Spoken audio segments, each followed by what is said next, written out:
Once upon a time, in a land of kingdoms, there lived a king and a queen. The king had a child. To celebrate the birth of his newborn, he threw a feast for all the people. After the feast, the king shared with those around him how happy being a father made him, as he and his wife had long awaited a child.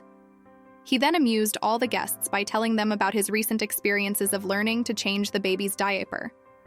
When it was time for the guests to give their gifts to the baby princess, each one presented theirs. After everyone had given their gifts, it was the turn of 12 fairies. "My gift to the princess is happiness," said the first fairy. The guests applauded joyously, and the king was overjoyed. "My gift is beauty," said the second fairy. "My gift is intelligence," said the third. Thus, 11 fairies gave their gifts one by one. As the 12th fairy was about to give her gift, the whole palace shook with a thunderous noise. The doors burst open, and an old woman entered, dragging her feet. Everyone closed their eyes in fear at the sight of her. "The 13th fairy!" they all shouted in unison. The 13th fairy approached the princess's cradle. The baby cooed and reached out her little hand towards the fairy. Then suddenly the fairy said, "My gift to the princess is that on her 15th birthday, as soon as she pricks her finger on a needle, she will die." And she laughed wickedly. With another thunderous noise, the evil fairy disappeared. The palace doors slammed shut. A dreadful silence followed. Then the queen began to cry. The 12th fairy stepped forward. "I might not be able to break the curse, but I can alter it." The baby grew into a healthy, beautiful, young woman. The king and queen had long forgotten the curse, but she discovered a door she had never noticed before. Opening it, she found a staircase winding upwards. At the top, there was a door with a golden key.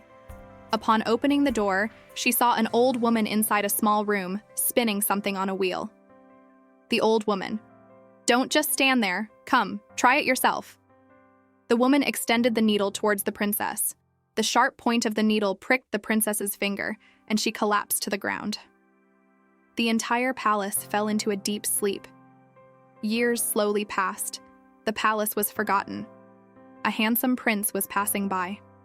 He noticed a place covered in thorny bushes, and he drove his horse towards the thorny path. He drew his sword and began to cut through the bushes. He came across a tower with a half-open door. He found a winding staircase leading upwards. The prince climbed the stairs. He found himself in front of the princess. "Sleeping Beauty," he whispered. Overwhelmed by her beauty, he leaned down and kissed her forehead. The moment the prince kissed her, the princess opened her eyes. With her awakening, the princess saw the prince standing before her. For the first time in 100 years, a smile appeared on her lips. "Will you marry me?" the prince asked softly. "Yes," said the princess and kissed the prince. The prince and princess got married and lived happily ever after.